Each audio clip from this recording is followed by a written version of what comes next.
नमस्कार, आप देख रहे हैं सी इंडिया न्यूज, एक अनदेखा सच, और मैं हूं आपके साथ अनीशा। इंदौर में आयोजित प्रवासी भारतीय सम्मेलन में आज प्रवासी भारतीयों की एक बैठक रखी गई। इस बैठक में विदेश से आए मेहमानों से 1-to-1 चर्चा की गई। इस दौरान इन्वेस्टमेंट और रोजगार को लेकर चर्चा की गई। इंडियन इकोनॉमिक ट्रेड के उपाध्यक्ष बली कासमी ने बताया कि भारतीय हैंडीक्राफ्ट हैंडलूम के लिए पहले से ही एनआरआई काम कर रहे हैं, लेकिन इस प्रवासी भारतीय सम्मेलन के बाद इस सेक्टर को और ज्यादा बढ़ावा मिलेगा। साथ ही विभिन्न क्षेत्रों में भी करार किए गए। Many thousand years ago, a beautiful woman from India, she came all the way. King Kim Soo-ru, that's unbelievable. And also there is a Korean monk, very well known. He flew in 2019. I was very happy to meet your Narendra Modi ji and to listen to his sentence. Let's go together. But your Narendra Modi ji was very good with the learning foreign languages, so he spoke, let's go together in Korea. He said, 함께 갑시다. So I strongly hope that regarding about the Korea-India relations, let's go together, especially people, more Koreans and Indians and Koreans. We can build strong relationship through our friendship and culture.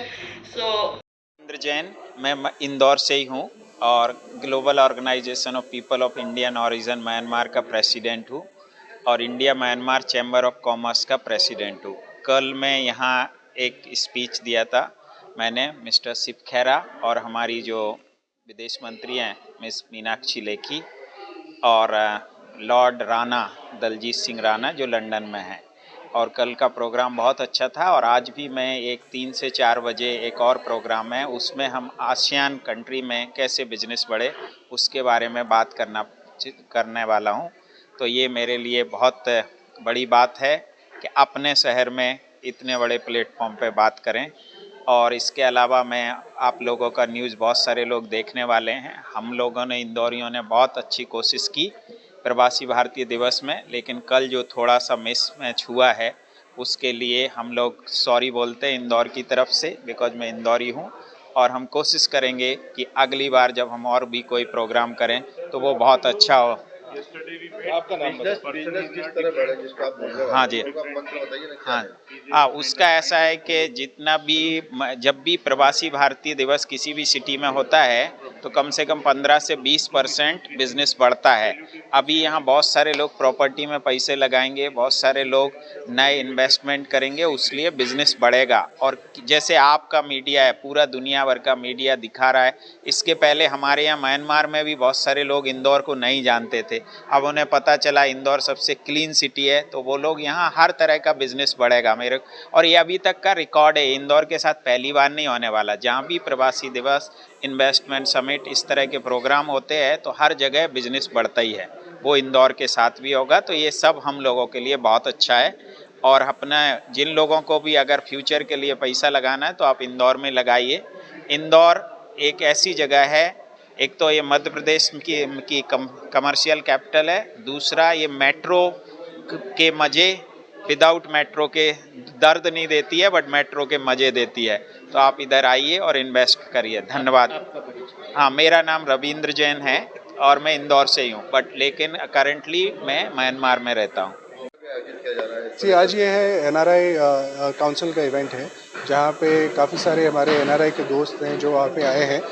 Indian economic trade organisation और यहाँ पे local जो ना Madhya Pradesh infrastructure organisation के साथ मिलकर ये कार्यक्रम आयोजित किया गया है। और इसके अंदर ऑब्जेक्टिव ये है कि हमारे जितने भी आए एनआरआई भाई हैं, बहन हैं, जितने भी इन्वेस्टर्स हैं, उनको एक ये प्लेटफॉर्म मिले जो अपने हित में बात कर सकें कि मतलब सबसे फोकस्ड वे में इन्वेस्टमेंट कहाँ किया जाए, कैसे इधर सही सहूलियत दी जाए। एक उनको प्लेटफॉर्म मिले जहाँ पे ये एक सही तरीके का उनके लिए एक क्लियर विजन हो, और उसको सिर्फ हम डिस्कशन पे नहीं, उसको भी नेक्स्ट स्टेप एक्शन में करें कि जैसे नेक्स्ट अगले प्रवासी भारतीय दिवस तक, अभी से लेकर तब तक उसको क्या एक्शन किया जाए, तो अगले प्रवासी भारतीय दिवस में हम बता सकें कि ये हमने आगे साइन किया है, ये हमने आगे कार्यक्रम किया है, ये इसको आगे हमने कंप्लीट किया है। ऑब्जेक्टिव ये है कि यहाँ से इनपुट्स लें और फिर आगे इस पर काम किया जाए पूरे लोकल सपोर्ट लेके, और जहाँ से इन्वेस्टमेंट लाते हैं तो सही जगह पे उसको इन्वेस्टमेंट भी किया जाए। कौन कौन से शामिल हुए हैं, खास कहाँ से? ये हमारे काफ़ी लोग दोस्त जो हैं हमारे म्यांमार से, हमारे ऑनरी कॉन्सुलेट है वो आए हैं, यूएसए से हमारे अमेरिका इंडिया एसोसिएशन के चेयरमैन वो आए हैं, मिस्टर शिव खेरा जी हैं यूएसए में जो बहुत बड़े मोटिवेशन स्पीकर है वो हैं, मेंबर ऑफ पार्लियामेंट यूके के मिस्टर विजेंद्र शर्मा वो हैं, ट्रेड कमिश्नर ऑफ जिम्बाब्वे अभी आने वाले हैं, और कल हमारे इवेंट में मीनाक्षी लेखी जी भी आई थी, और कभी 1-2 मिनिस्टर, ट्रांसपोर्ट मिनिस्टर मालदीव से भी आए हैं। तो हमारे जो इंटरनेशनल फोरम है यहाँ से सिर्फ लोग आए हैं यहाँ पे पार्टिसिपेट करके अपना आइडिया देने और इसको सम्मानित करने। गुड न्यूज़ की जानकारी स्टेज से दी जा रही है, वो किस तरह से साझा करी जा रही है सबने? एक बार और सर। बिजनेस की जानकारी भी दी जा रही है, बिजनेस की जानकारी दी जा रही है, क्योंकि अगर कहीं लोगों को जैसे यहाँ से इंडिया से वहाँ बाहर इन्वेस्ट करना है, और बाहर के लोगों को जो यहाँ पर बाहर के एनआरआई जो यहाँ पर इन्वेस्ट करना है, तो किस चीज़ में, कहाँ से, कौन सी चीज़ जो उसमें इन्वेस्ट करें। और काफ़ी सारे एनआरआई जो है वो ऑलरेडी काम कर रहे हैं, जैसे जेल की महिलाओं के साथ काम हो रहा है जी, यहाँ से हैंडीक्राफ्ट करते उनके साथ काम हो रहा है। जब उनके साथ जो हो रहा है उनको किस तरीके से उसको हाईलाइट किया जाए तो ये इसको और बढ़ावा मिले और मेन स्ट्रीम में उसको लाया जाए, तो लोग और उत्साहित होकर और पार्टिसिपेट करें। Good name? मेरा नाम वली काशवी है, मैं वाइस प्रेसिडेंट हूँ इंडियन इकोनॉमिक ट्रेड ऑर्गेनाइजेशन का। तमाम खबरों के लिए जुड़े रहिए हमारे साथ और देखते रहिए सी इंडिया न्यूज़, एक अनदेखा साथ।